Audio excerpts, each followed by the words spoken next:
This decade's a rough one for Toyota with blown engines, blown gearboxes, catastrophic engine fires. Who would have ever thought these were potential problems? Even our buddy Scotty went over there and bought himself a brand new 2026 Toyota Camry. Finally buy a new car. The first new car I have ever bought. Well, guess what? His car's on this list too. If some of those vehicles are the biggest money pits as we enter 2026, it's absolutely mind-boggling. These cars are definitely a list of vehicles you want to avoid like the plague. Let's get into it now.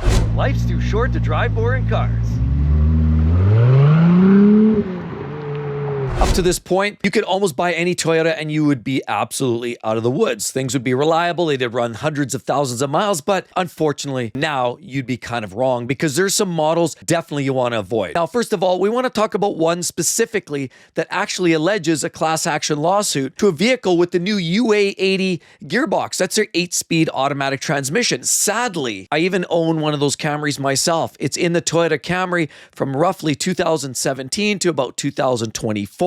And it's that 8-speed torque converter auto. And you know me, I'm not a big fan of the CVT transmissions. There's alleging that there's catastrophic transmission failures associated with those vehicles. The problem is overheating and boiling of the fluid in the transmission can lead to premature failure. It looks to be that there's a conversation regarding some problems with the torque converter and the fact that it might actually upshift too quickly. It might engage, disengage too quickly, all for the pursuit of efficiency.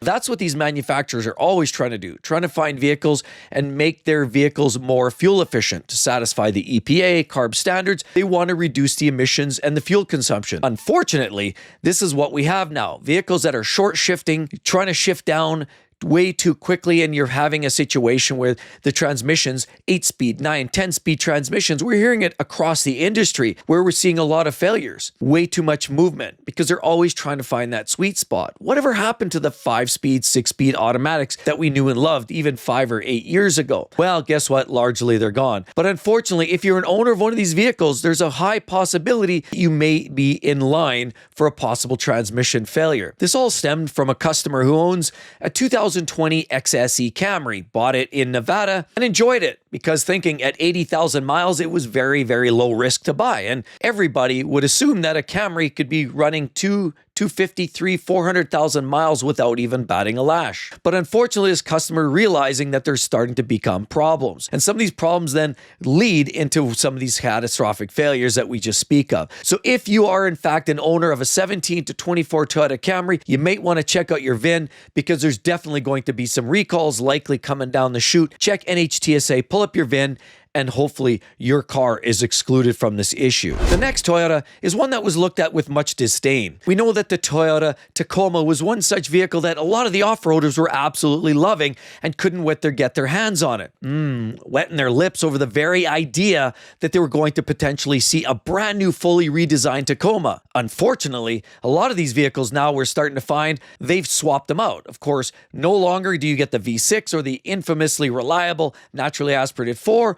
The latest 4th generation Toyota Tacoma, in fact, has a 2.4-liter turbo 4-cylinder engine. But a couple of problems arise from this vehicle. There's, of course, a brand new designed 8-speed automatic transmission. A lot of customers are complaining already right out of the box. A lot of problems. First, second, 6th gear locking up, couldn't change gears, slipping, bucking. But the worst part is in many cases it would just lock up entirely. Allegedly, the torque converter was some of the culprits. So if in fact you saw certain specific codes associated with that vehicle and if all of a sudden your vehicle stopped running properly or it failed to disengage or engage or it would start to run rough, a lot of times it was sourced back to that automatic transmission. Again, this is a newly designed unit for this latest model 4th generation Toyota Tacoma. Sadly, that is a big issue, and it wasn't a full recall, but it was something that made the radar. And if you were an owner and you recognized of having some of these problems, guaranteed you see it all over the forums. But unfortunately, the problems didn't end with the 8-speed automatic transmission. If, in fact, you decided to buy a manual gearbox, because remember, we always believe that driving a manual is the best way to control your own vehicle.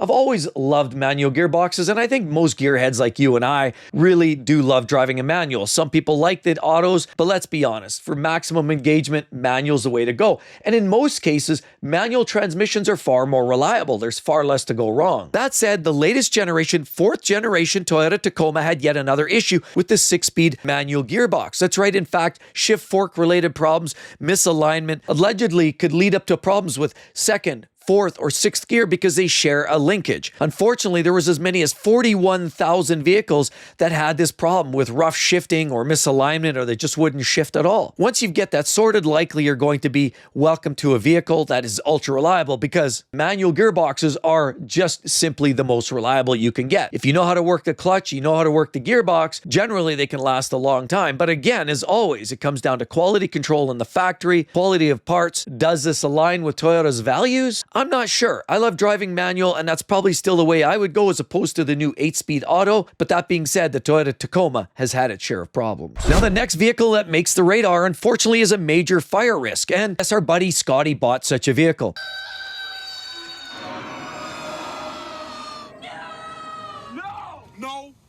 No. The 2025 to 2026 Toyota Camry Hybrid, as well as a Corolla Cross Hybrid, are two such vehicles. NHTSA claimed over 55,000 units recalled in the United States, and even more so in Canada. The recall alleges that there's potential fire risk for poorly installed or loose bolts on the inverter wiring. Should that wiring become any further loosened, it creates a high resistance path, creates more heat. Naturally, now all of a sudden you've got yourself a fire hazard. Could mean inadvertent stalling, stopping, or a vehicle that just fails to run. Could even be driving down the freeway allegedly, and potentially the vehicle decides to say, yeah, I'm good. I'm done. And if that happens, and all of a sudden you're in the middle of making some aggressive move, maybe trying to change lanes, cross a busy traffic intersection, that could be a world of hurt. That's unfortunately the latest and greatest UV80 generation of the Camry and the Corolla Cross are such vehicles that need to be looked at. And at least, guess what? The National Highway Traffic Safety Administration says you're going to get it fixed on Toyota's dime. Now, the next one really burns me to the core because I've been promoting this vehicle and I still think it's one of the best. But 2021 to 2022, Toyota RAV4 Prime and the Lexus NX450H Plus, which is their plug-in hybrids for each particular brand. Now, there's allegedly a major problem with the inverter. Could potentially catch fire. Huge fire risk or impact to these vehicles of 21-22 model years. Allegedly, there's as many as almost 6,000 units in Canada alone with this problem with has a DC converter component that needs a swap out. Now, Toyota's going to do it on their dime, but again, if you've been driving around on this vehicle, if you haven't been addressing this, just note this. It is a potential ticking time bomb, and make sure you get it back down to the dealer. Check NHTSA to make sure that your VIN aligns, and there should be a fix waiting around the corner. Now, there's another very, very small one. I hate to talk about it, but let's go there. In Canada, the 4-cylinder Toyota Supra, of course, the 4-banger version specifically, not the B58, but the smaller engine, allegedly had an issue. Only 5 vehicles had this recall, but hey, if you're one of the unlucky ones, it doesn't matter if it's 5 or 5,000, it's going to be a problem. And they allege that there's a possibility of water and moisture getting into the starter motor. If it does, it could create corrosion, extra heat and wear and tear, and naturally, of course, a risk for fire. If you happen to be an owner of one of these vehicles, be sure to check NHTSA and check with your local dealer to see if your vehicle is applicable to this swap out. They'll do this free of charge. Thanks so much for all the new members supporting the channel. If you want your own emoji, priority questions, and sneak peek of a new video, or you just want to support the channel, be sure to hit down there, hit that link. That's going to do all the work for you. Thanks again so much, everybody. Now, another recall, and this one's quite simple too, but it's all a sign. It's, death by 1,000 cuts, as they say, and it's another sign that the quality control isn't exactly what the doctor ordered. And when many of us buy Toyotas, we expect the vehicle to be turnkey. You turn the key, you drive away, and you have no problems. As a matter of fact, even our Camry, when we first bought our 2022 SE, we love the vehicle and we still enjoy it. But it right out of the box, I think we had 1,000 kilometers on it. All of a sudden, our infotainment screen died, went blank, and then of course we had an audio sound issue, quality. We had to take it into the dealer. They did a reboot, disconnected the battery. Apparently, everything came back. So it's just weird that some of the quality issues creep in there. One of the big ones here is related to transmissions and the fact that you put your vehicle in neutral or you put it in gear and it's actually thinking you're in park, but it actually rolls away. Now, allegedly, there's a programming issue that it can be sorted out quite easily. But if you're an owner of 2023 to 2024 Toyota Tundra, the Sequoia, as well as the Lexus LX600, which essentially is the same platform, those are all at risk and they likely need to visit the dealer to make sure that gets sorted out. I mean, remember we heard a few years ago ago, there was a gentleman.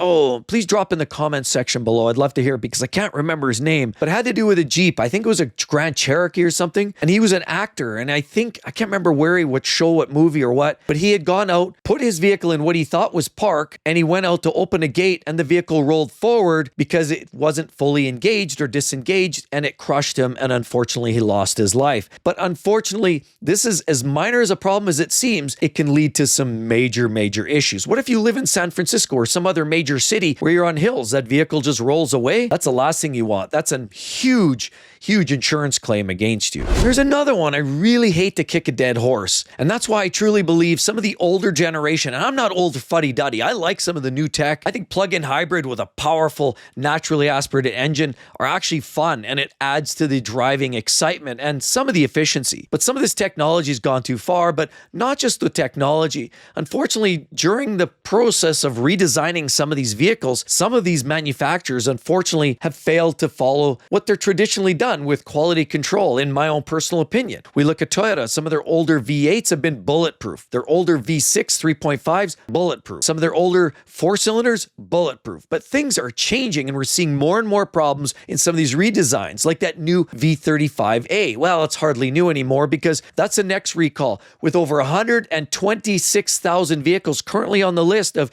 combined US-Canada recalls, we can honestly pretty much include Toyota Tundras from 2022 to 2024. We also talk about the Lexus LX600, but on top of that, now they've just recently added the Lexus GX550, and this crushes me to the soul because I really wanted to love that GX, and maybe there will be a time when they're finally out of the woods. I might just buy one, but right now, I just can't bring myself to buying a new GX550 because it has that same problematic engine. But in my own personal opinion, you wait, mark my words. You know what other vehicle shares that same engine? Ding, ding, ding, ding, tick, tock, tick, tock. The new Toyota Sequoia, and it's yet not on this list. So my own personal assumption is it's going to make the radar very, very soon. What it is that new V35A has a major problem. There's been lots of catastrophic engine failures, particulate or extra metals floating around in the oiling, taking out bearings. In some cases, there was talks about possibly contributing to issues with poor fueling. But whatever it is, these issues seem to be going on and on and on. And initially, it started as a 22 model year. Then it was expanded to 23, now 24. And I believe I've even heard of generational problems with even 25s. If you're an owner of anything with that brand new 3.4 liter V6, happens to be turbocharged, check those recalls daily. NHTSA, check it out, put in your VIN, make, model, year, you can do that too, and find out if your vehicle is slated for an engine replacement, because there's a lot of these vehicles now, people are waiting, in some cases weeks or months, to get these engines swapped because there's such a backlog. Unfortunately, in some cases people have received short blocks, which is only part of the engine, long blocks, which is a complete drop and play. But whatever it is, there seems to be an issue ongoing. And initially they thought Toyota had this issue sorted, but clearly they didn't. Now, another vehicle that I actually love. I mean, it's a great family vehicle and I still strongly recommend them. As a matter of fact, 2020 to 2021, it still has the older outgoing 3.5 liter V6, and that's the one to buy. But allegedly there's unofficial recalls. In other words, recalls that didn't really make the radar, and maybe it happens in lower numbers, but there's been enough conversation all over the internet about having shavings in the transmissions and having outright transmission failures related to those earlier 2021 model year of the Toyota Highlander. The Highlander is a great vehicle. 3 rows, looks sporty. It's a good looking vehicle. Practical, economical, and again, the older generation, you had that V6 in it yet. So what's not to love about a practical, reliable family mobile? Just know this, there have been discussions about some of these issues. We also can't forget about a plethora of other issues with displays, almost 600,000 vehicles dealing with potential display replacements or reprogramming, other problems with backup cameras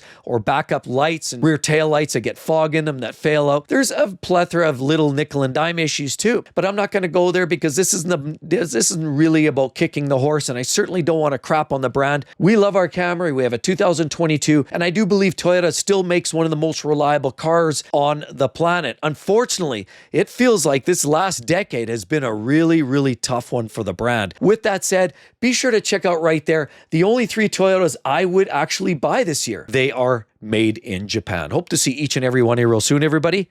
We'll talk to you then. Bye-bye.